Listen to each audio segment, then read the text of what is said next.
Good evening. It is Sunday, January 14th. I am Nathan. He is Ben. This is the Degen Wrestling podcast. But before we get started, we're a couple of weeks away from the Royal Rumble. We are. We are. Real important touchstone match on the road to WrestleMania. And I just wondered, I've been thinking about this all day. What is your favorite and least favorite Royal Rumble match? Okay, so I'm going to start with my least favorite. Yeah. Which is obviously... I think you and I have the same one. Yeah. I think we do. Just want to say it at the same time? Yeah. All right. One, two, three. 2015. 2015, yeah.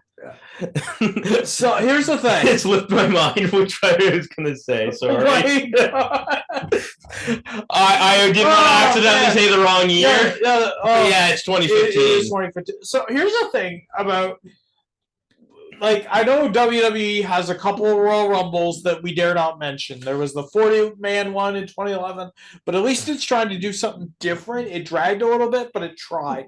2014 is when WWE knew that they were not giving the fans what they wanted. They were a little tone deaf because all they could really hear was Daniel Bryan. Yeah. And Rey Mysterio comes out at number 30. But here's the thing. Rey Mysterio was already announced to be in the match. And he wasn't out there, and he was the only one not out there. You had to know it was Rey Mysterio. Do I wish WWE'd pull an audible? Sure. But 2015? Yeah. 2015 was the year that WWE actively stuck it to the fans and then spat in their face. Yeah, they gave a big middle finger to them. So here's the thing. The first 10-15 minutes of that Rumble was not special. Yeah. In any form or fashion. Nowhere even close. Daniel Bryan comes out at number 10. Okay, cool. You see the ground support for Daniel Bryan. Yeah. The ground support that has always been there. Regardless of what you try to do, he lasts, 10, 11 minutes before he's dumped out? Yeah. The crowd spits on it. You know the crowd will spit on it. And then you go off and really stick the needle in there and have Kane and Big Show eliminate any prospect. Yeah. Any prospect that is not Roman Reigns that we could have wanted. Of course the fans are going to turn on that. Yeah. And you have Roman Reigns come out. Roman Reigns was not and is not that polished. No. To do diddly crap.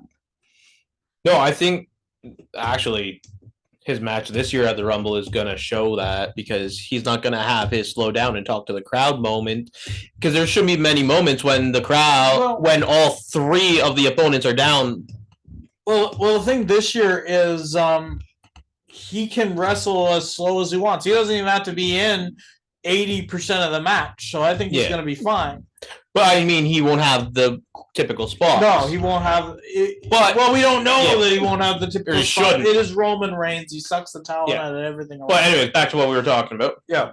It's just Roman Reigns, even back then, he was being shoved down our throat. He literally had no charisma back then. No, he's absolutely got no charisma. Yeah. Your favorite? So, I know what you're going to say. Yours is. Yep. And I have troubles remembering specifics of matches, especially Royal Rumbles, specifics. But I think my favorite overall Royal Rumble is 95. 95. The first time that somebody went from number 1 to number 3 and won the Rumble. Yeah. The spot where HBK is hanging off the rope, 1 foot touched. British Bulldog is throwing up his hands. He was the number 2 entrant. Sean comes in. And Sean pulls himself back up, throws him over the top rope, and wins. Yeah. So here's the thing about that one. I love that pick because that one, the Royal Rumble match, was famously short. Yeah. It was 40 minutes, but at the end of the day, it was still Shawn Michaels and the British Bulldog. Yeah, that's because they cut down the entrance, they everyone. went from they went from like 90 seconds to 75 60s or 60, or something like that. know. Yeah. But the thing is, it's a famously short Rumble. Yeah. But it did everything it needed to, and it didn't overstay its welcome. No. So my favorite Rumble is 12 years in the future of that. It's Royal Rumble 07. And it's for a lot of the same reasons as yours, honestly. Yeah. There was never a point in that Royal Rumble where it felt dead. Yeah. You had Edge doing your typical gauntlet spot. He was there since like number 6 or something like that. Yeah. You teased the you teased the breakup of Rated RKO. Shawn Michaels comes out, wrecks house, takes out RKO, and you had all spots in between that. Great Khali comes out and just mauls everybody. There are bodies on the ground everywhere. He's looking super strong. Then you hear a gong. Undertaker comes out at 30. They had been building it that Taker's never won a Rumble, which he didn't. And nobody's ever won from 30. 30 is a death spot. Why? Because you can't have too much of a good thing. You knew at that moment that it was time. But my God, the journey there was, and I would argue still is, the best in-ring action you've ever seen in a Royal Rumble. Particularly due to the anchors of those spots, Randy Orton, Edge, Taker, and Shawn Michaels. Yeah, there was a mini one-on-one match. Yeah, there was like a 10-minute long match. Yeah. But it was between Taker and Michaels. Yeah. And the crowd just like ate this stuff up. Yeah. And I was on the edge of my seat. Of course, I wasn't happy with who won. But looking back on it, like, damn, that is a good Rumble. And it is such a good way to have the intrigue of the Rumble because, I mean, either Taker or Michaels could have won, and it would have made sense. It was fantastic stuff. Yeah, so that's that for that Rumble. Yeah. But one thing we do have to say about the Rumble is remember not to do top rope moves. Oh, for the love of God. It worked in the mini match, but nowhere else. Yeah. A lot of stupid eliminations because somebody's like, I'm going to go and do a top rope move, and then they just get pushed off. Unless your name is Kofi Kingston, then you can do whatever you want, disregard what we say. But yeah, it's... Why? Yeah. On all levels, why? Why would you do that unless you have to take down a giant opponent? And we're talking like Rey Mysterio to... Yeah. Like The Undertaker or bigger. Yeah. It makes no sense. You're absolutely right. All right. Now that we're done with Pose Fest. Yeah, now we're done with Pose Fest, the Rumble. Oh, my God. Oh, my God. Okay. So, yeah, I have to say this now. You definitely got me off topic. You know what you did. I did. I did on purpose. 2023 Women's Royal Rumble. Pose-a-mania is running wild. It was, oh, God. Elimination. Pose. Elimination, pose, elimination, near elimination, pose. You don't need to do that much posing in a match. No. And really, whoever threw that Royal Rumble match together should have been fired. The men's wasn't much better, but that one, whoever threw it together should have been fired. There's way too many poses. Yeah. The only reason why it's not number one on my list of terrible Royal Rumbles is because it didn't actively spit on me for watching it. Yeah. But let's move on. Let's move on from Posemania. You know what you did. Tony Khan's Twitter meltdown over Jinder Mahal. Let's talk a little bit about that. What part do you want to talk about? Why don't you just take it from like Tony Khan's meltdown and how the wrestlers are feeling about it. So, Tony Khan posts on Twitter something about Hook being 28-1, getting a title shot, and him getting a bunch of flack. Meanwhile, Jinder Mahal hasn't won a match in over a year and a half and is getting a title match. It spreads. First off, kudos to Tony Khan for getting Jinder over. Even Vince McMahon couldn't do that. Yeah. Wow. Just wow. Yeah. But I've always said don't hinder gender, but then Tony Khan just comes out and does that, and I feel like awful about it now. But word backstage of AEW is that a lot of wrestlers are very embarrassed by Tony Khan's comments, and backstage WWE, people were having a laugh. Can you blame them, though? No, not at all. Because here's the thing. I'm sorry. Vince McMahon could never get Jinder Mahal over. No. Triple H can't get Jinder Mahal over. No. The Rock can't get Jinder Mahal over. Yep. But then this comes out, and you're thinking to yourself, is WWE petty enough to put the title on Jinder to stick it to AEW even further? No. I'm not sure. I don't know how you'd make it work long term. Oh, it wouldn't be long term. If anything, if Jinder wins, that's when Priest cashes in. Yeah. But with their plans for CM Punk versus Rollins at Mania for the title, I don't see that happening because that means Priest would have to lose that Elimination Chamber to Rollins. I would see Priest cashing in on Punk or Rollins. Yeah, I could see him cashing in on Punk. That would make sense. Yeah. See, for me though, I don't know if you're a wrestler backstage. How do you explain to Tony, we're going to have to take your Twitter away? Because this isn't the first time something like this has happened. No. But this is the one that's gotten the most traction from the WWE side of things. He is quite a bit, no other way to put it, a little hot-headed. He lets the temper get the best of him at times and just... But... when you're in that position of power, you can't do that, unfortunately. Yeah. It would have been completely different if a wrestler had said it. Yeah. But because it's Tony Khan, he is a man... Normally this feels like a Chris Jericho tweet. Yeah. Like this feels like something Jericho could say and get away with it, but because of the allegations against Jericho, I'm assuming...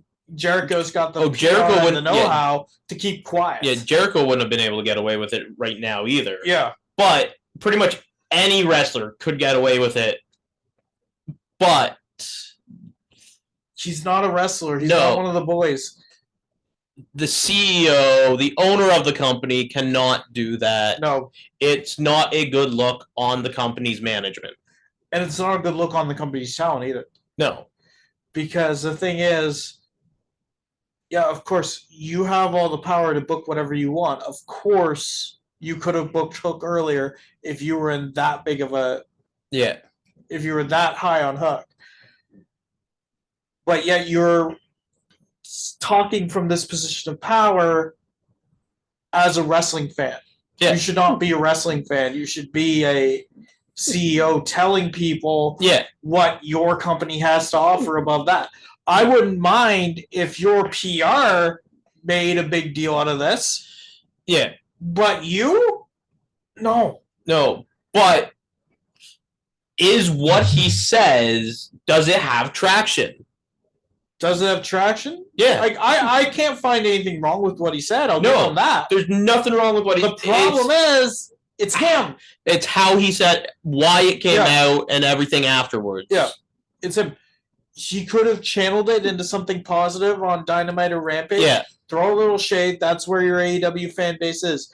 If you go out on Twitter and expose that opinion, you expose it to the world, you're going to get WWE fans jumping down your throat. You're going to have WWE management who does not think highly of AEW laugh about it. Yeah. And you're going to make your company, and I heavily stress your company, look completely Bush League. And I know I've had this conversation many times before, but legitimately somebody, I would argue the boys in the back have to go to Tony Khan. Yeah.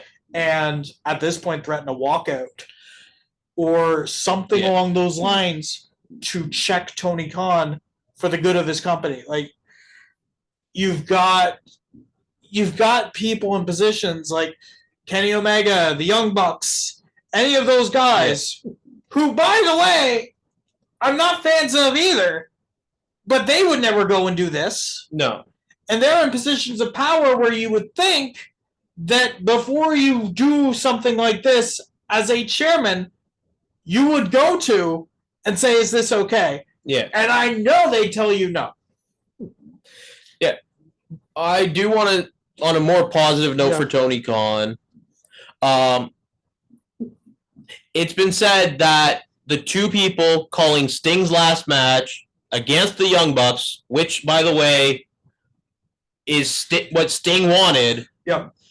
The two people that are calling it are Tony Schiavone and JR. JR. JR went to Tony and said, I think for Sting's last match, it should be me and Tony Schiavone calling it. And Tony said, yeah, that just makes sense. Good on it. Tony Schiavone has called more Sting matches than anybody. And Jim Ross was there for the start of Sting. Feels he like not? It, I think he was. Yeah. But the thing is, if Jim Ross feels like it, Jim Ross is either the best color or the best play-by-play you have in the business. Yeah. He knows how to do either or. It's whether or not he feels like it and really wants to get into the spirit of things and how worn down he is. For an occasion like this, you need a JR. Yeah. And I would argue you're going to get a JR. Speaking of things that need a JR but aren't going to get it, TNA had Hard to Kill. Which, by the way, the best and worst part of the pay-per-view were all in the same match. We here at DegenWrestling reluctantly congratulate Moose. And as for Scott D'Amore, really? This is the guy you put the first world championship of a new era on. Really? This guy. He might have gotten a lot better, but he personally killed your Impact product for me. And I'm sure I'm not the only one. That being said, good news. Nick Nemeth debuts. He does. Super kicks Moose. Yeah. And at the end of the day, he's doing TNA. He's doing NJPW. How excited are you for Nick Nemeth? I'm excited to see what comes of this. Finally get pushed like he should. I think he's got a lot of talent, and it was really wasted a lot in WWE. You know what I see for him? I'm going to actually pull a little bit out of the Kenny Omega playbook for this. I could see Nick Nemeth being the new cleaner. Oh? I could see him going to New Japan, taking their title, going to Impact. Oh, belt collector. Yeah. Going to Impact, taking the World Championship off of Moose. Well, for I think he's going to have to beat Cardona in a lot of promotions. Well, see, that's the thing. All he needs to do is beat Cardona once, but he doesn't have to beat him in a lot of promotions. Just one of them, and get all of his belts. To get all the belts. Sure. But if you have that sort of really leverage the fact that TNA has these relationships right now. Yeah, they've done stuff with New Japan before. They've done stuff with AEW before. They've done they've done stuff with WWE before, but you're never going to get Nick Nemeth to go back there. All power to it. But if you have Nick Nemeth create or take all of these belts and show up on either Impact or New Japan, in terms of wrestling unity, with WWE going more global right now, I think that's the best way to say this is what you do for a global wrestling community. Yeah. And then you have, I don't know if Nick Nemeth is face or here right now, but you have your top bases of NJPW show up on Impact. You have, AEW show up in New Japan, all of this. And you do it in such a way around such a guy who's got, as you said, a massive amount of talent. Who has been sorely underused. And I think you could really make the best out of whatever Nick Nemeth has left in the tank. Absolutely agree. Jim Ross's AEW contract expires in February. Ben, what is he doing after? Making barbecue sauce. Besides, it's obvious he's doing that. Making a new barbecue sauce? Is he? I don't know. The thing is, he's had a long career. He has. Could he retire right now in AEW, or does he need one more WWE match? I think he could easily retire. I don't know if he's going to be going back to WWE at all. So the thing is, because I haven't heard one way or the other. Yeah. The thing is, the reason why he would leave WWE would be Vince McMahon. Yeah. Everyone who wasn't Vince McMahon treated Jim Ross with a hell of a lot of dignity and a hell of a lot of respect. The only person that Jim Ross ever really had heat with in WWE was Vince McMahon. Yeah, I would love for him to show up at WrestleMania to announce one of the main events. Just one. But I could see that being a farewell. Yeah. For JR more so than AEW, because say what you want about Jim Ross, I love the guy. I don't think he's done his best work in AEW. No, but could you just imagine main event WrestleMania, Cody Rhodes, Roman Reigns, called by JR and Jerry Lawler? Oh, that'd be nuts. It would be insane. That'd be crazy. You could even have Corey Graves out there if you want to. Have Pat McAfee out there if you want to. But if you really want to finish off Cody Rhodes' story, why not bring in somebody who Cody Rhodes respects above all else for a commentator to narrate the final chapter of his story? No disrespect to Michael Cole, but JR is better than you, even you know it. Yeah. So next up, Sheamus and Xavier Woods are returning from injury soon, according to multiple reports, rumors. Yeah, I've seen that too. No exact date. No. But who are you more excited for? That's a difficult one. Yeah. Dakota Kai. Will Ospreay wrestles his final New Japan Pro Wrestling. I'm not going to argue with that. No, but are you going to say who you're more excited for? So out of the two of those, probably Dakota Kai. But no, if I have to pick between Sheamus and Xavier Woods, obviously Sheamus, especially with what you're doing with Pete Dunne right now. Okay, now let me hold one thing up. What if Woods returns with Francesca? Then I'm more excited for Francesca than Woodsy. That makes no sense. That's the only way Francesca returns. But I'm still more excited for Francesca than Woodsy. Still, it's the only way Francesca returns. So therefore, you would adjacently be excited for Woods because of that. I'm fine with being adjacent. I'm just saying. Yeah. I would pop for Francesca. I know you would. More so than Woods. Again, I know what you're trying to make me say, but again, I'm going to stress to you. Yeah, but we all know what you mean at that point. You know how much I pop for Francesca.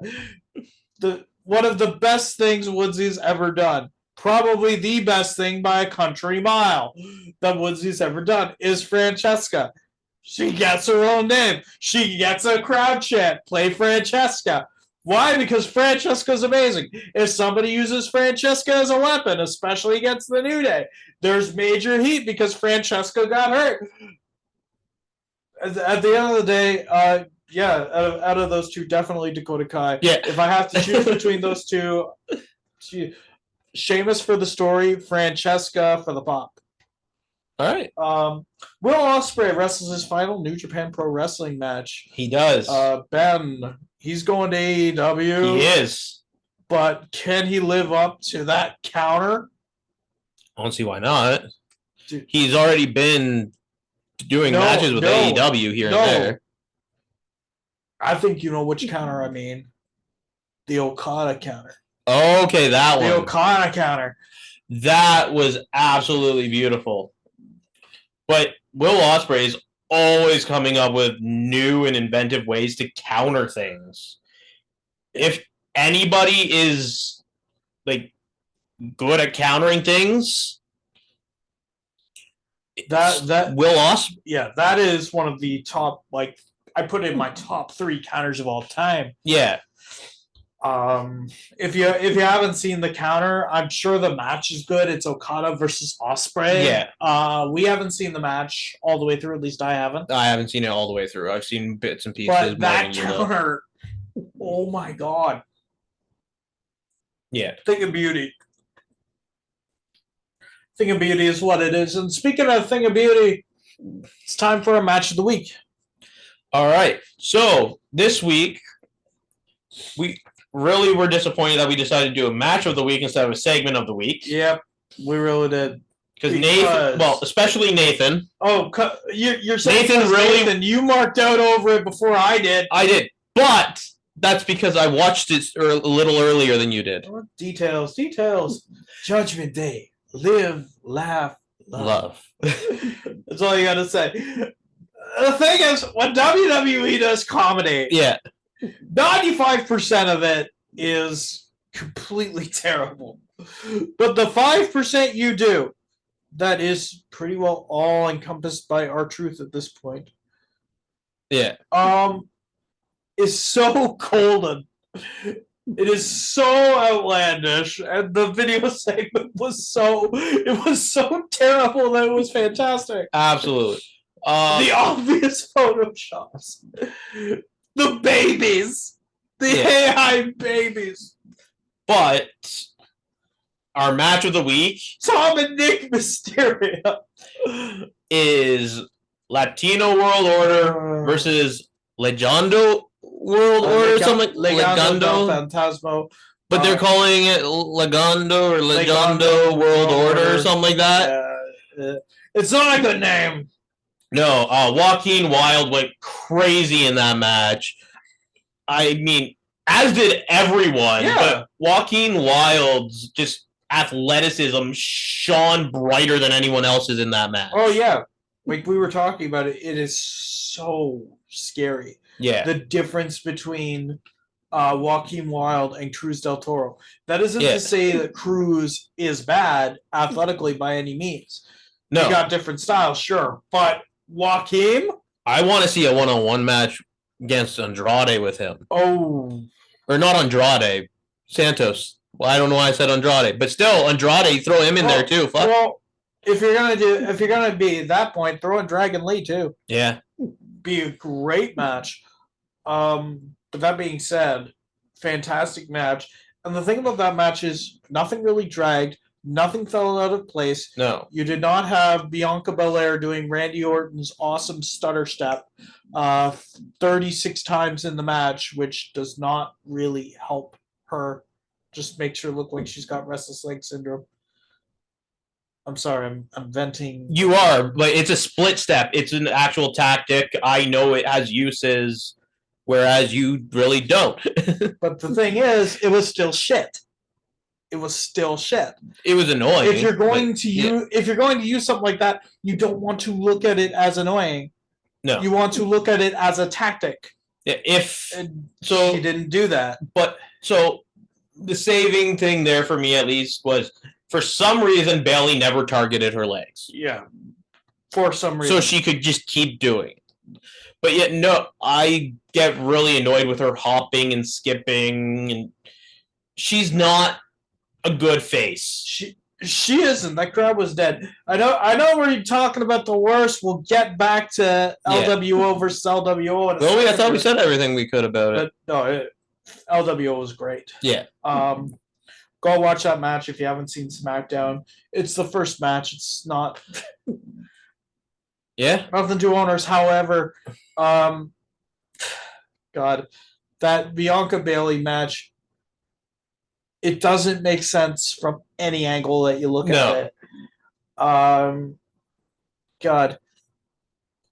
Bianca's just not a good face, and thank you, Nebraska. Maybe WWE will learn from you. Doubt it. But she, no matter what she tried, absolutely dead. Yeah.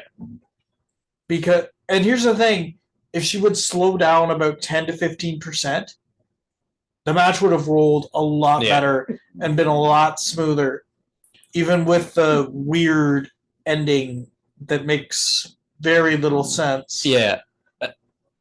I did love the spot where Bayley tied her hair to a rope, though. Yes. That if you're going to use Bianca Belair's hair, that is how you use it. And I don't mind that the referee just stayed away from anything that Bianca Belair tried to do with that hair on the ropes. Yeah. to Bailey, using it as a tripwire. Brilliant spot. And it makes total sense. Yeah. What I don't like is Bianca motioning to Damage Control, who all say, we need you to deal with the Bianca problem.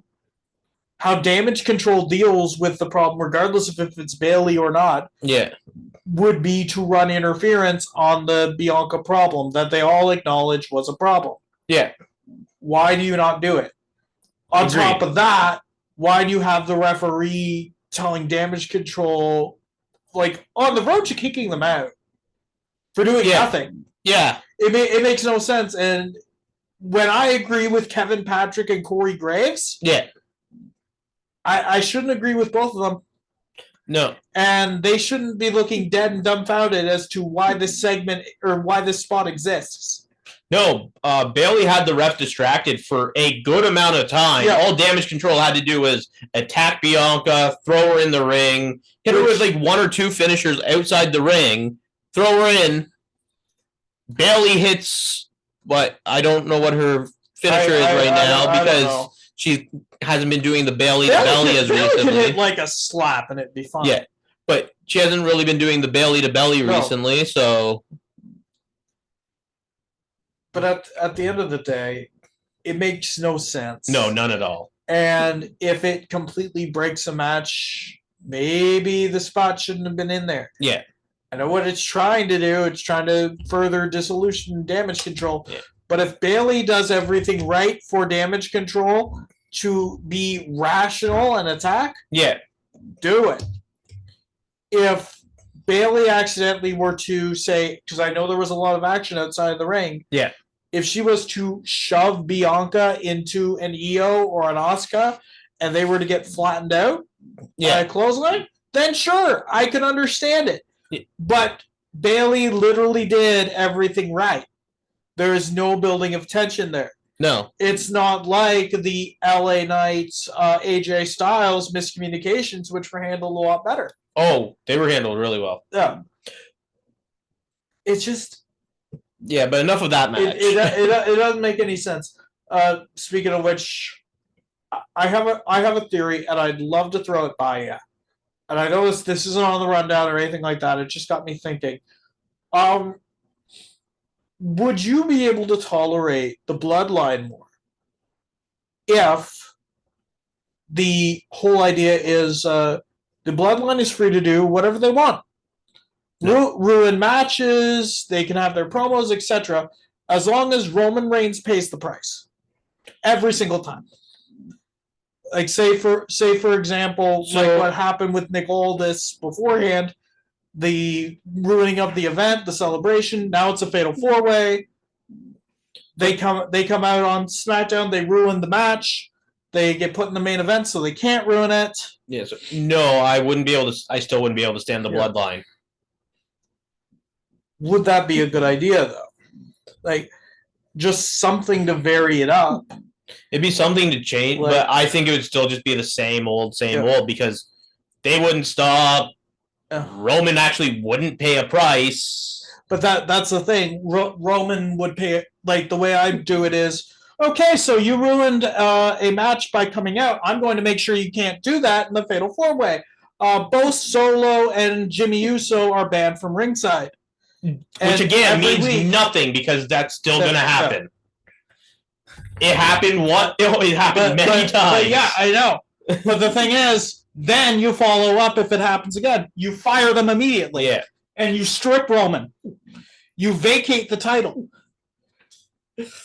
And then but they won't do that because it's how they're booking it. But it would make sense if you had repercussions. Oh, it would, for those actions. It's never going to happen. And I still wouldn't be able to stand it because the bloodline antics are just annoying. They're old. Let's just end the bloodline already, please. I still need Roman Reigns to bleed. I need Roman Reigns to bleed like a stuffed pig. Again, like I said, end the bloodline. That's all you need to do. Yeah. That being said, from one negative to an extreme positive, R-Truth. R-Truth. We're let's end it with this. Unless you got something you want to say. No. Congratulations to R-Truth for one day. There's no CM Punk at the top. There's no Cody Rhodes at the top. There's no Judgment Day.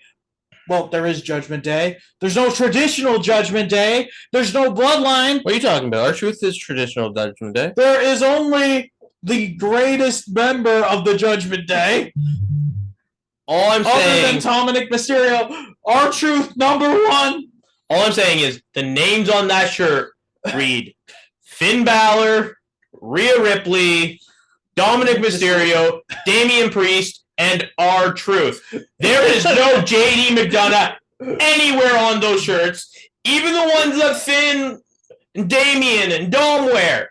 JD is no mention on any of the shirts. JD's not in Judgment Day. R-Truth has a shirt. He must be in Judgment Day. Congratulations to R-Truth for revitalizing the Judgment Day. Hopefully they don't Sami Zayn him. Yeah, hopefully they don't. I'm hoping they don't. They, I don't care how you do it, but keep this train rolling. This is great stuff. Yeah, but I think that's it from us. Yeah. Again, we got to start posting more to TikTok. We've been having issues with that. Work happens, life happens, things happen. We're dealing with a lot of stuff.